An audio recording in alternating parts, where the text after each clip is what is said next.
Hi, how to make your browser open multiple websites when you open it. Here is the trick.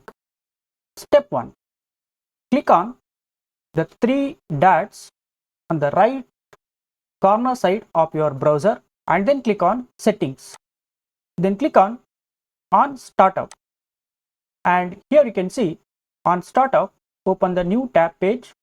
Continue where you left off. Open a specific page or set of pages. Here, if you click on add a new page, you can add the web page URL as many web pages as you want, or else you can use the current pages. For example, here I have opened three web pages. One is Python, second one is Anaconda, and third one is my profile, my Udemy profile. If I click on use current pages, here you can see welcome to Python, Anaconda, and my Udemy profiles have been added to the set of pages, including other websites. After setting this, when you reopen the browser will open the multiple websites on startup.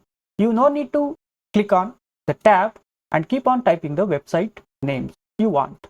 This is how you can launch multiple websites when you start up the browser. Thanks for watching this. If you find this video useful and informative, please like and subscribe to our educational channel.